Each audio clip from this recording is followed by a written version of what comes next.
everyone, today we'll be discussing how to get your real estate license. Hey everyone, today we'll be discussing how to get your real estate license. This is my first video and I wanted to start off with how to start off in the industry if you are interested in getting into real estate. I should say traditionally, because you can get into real estate in a number of ways, but if you want to get in there traditionally, you would of course apply to get your license. Okay, so step one.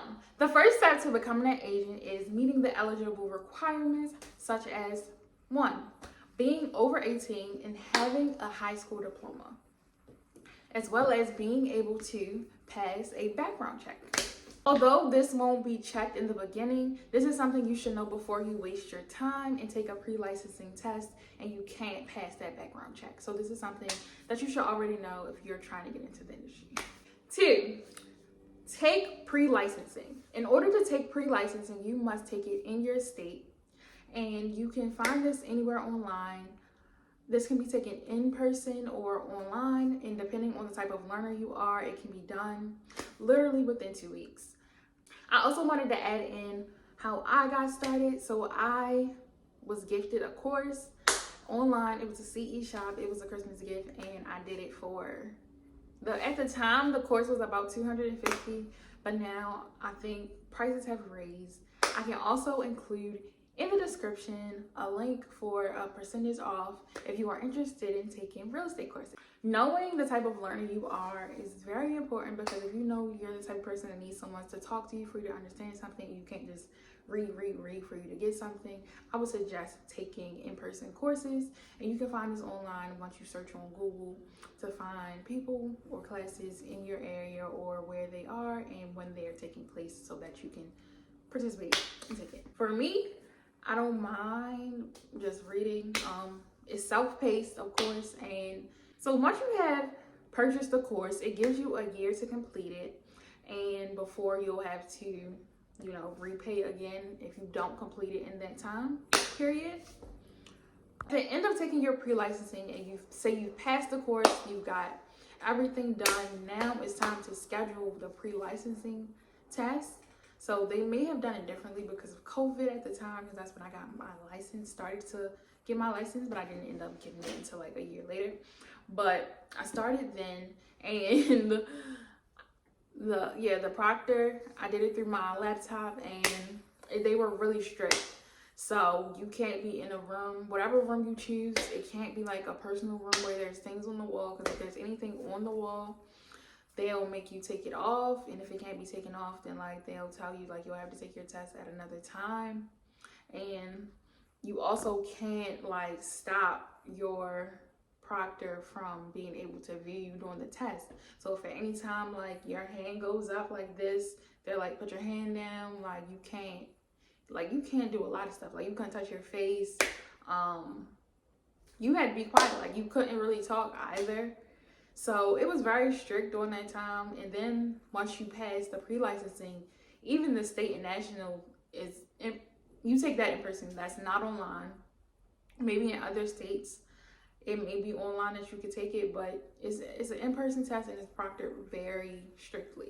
Back to the pre-license test. So once you take that test and you pass the pre-licensing test that's proctored, you'll then be able to, you'll have to wait, of course. You'll have to wait for the pre-licensing people or course, whoever you take it with, to send over that you've passed the test, and you can now apply to pay for and take the state and national. Step 3, you are now able to take your state and national exam. These are in the same session, but 2 different parts. So once you go to pay for your exam, it's typically $71 to include both exams once you take it the first time. And then if you fail, we're not even gonna say that. You're gonna pass the first time, right? I didn't, but we're gonna put it in. We're gonna make it work for you. You're gonna pass the first time, so you'll pay the $71 to take your exam, and that'll be it. When taking the national and state exam, you take it all in one sitting. You have to pass both portions with a 70%. And if you ended up failing one, you'll get the opportunity to take the other part if you don't fail it.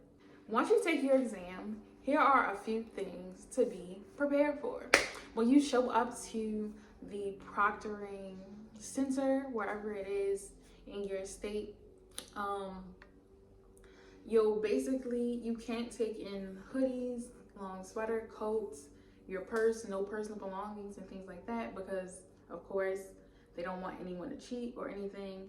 I remember when I took my exam, they examined my glasses, they checked my forearms to make sure there was nothing written on them and everything. And we had masks, so they checked to make sure like you didn't write on the inside of your mask as well. And yeah, it was a very interesting experience. I have been good at taking tests before, kind of, but I had failed the first time, and I was just kind of scared to go back when I took mine. So it was like I did like a waiting game. I kind of waited almost up until my course had expired. So I wouldn't suggest doing that. Once you pass the pre-licensing course, go take your test, study, and don't think. Some people say don't think you're going to pass the first time, and I wouldn't say that. I think you should believe in yourself, have hope. But if in the event that you don't pass, right, look over what they send you telling you that you got wrong or what your score was. I think for me, I got scared to take the test because I didn't know what I had got wrong. And not even what I got wrong, I didn't even know what score I had because they were supposed to mail it and then they never did mail it. So I went wrong, so I never ended up taking the test at that time. So now you have passed your test. Congratulations. You now have to pick a brokerage to affiliate with. In order to practice real estate, you need to affiliate with a brokerage. You can interview brokerage in your city and state to see if they have what you want.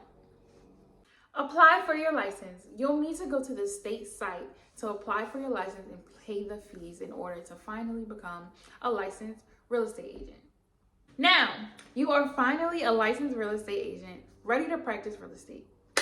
If you have any questions for me, be sure to put them in the comments. And of course, if you're new here, be sure to subscribe.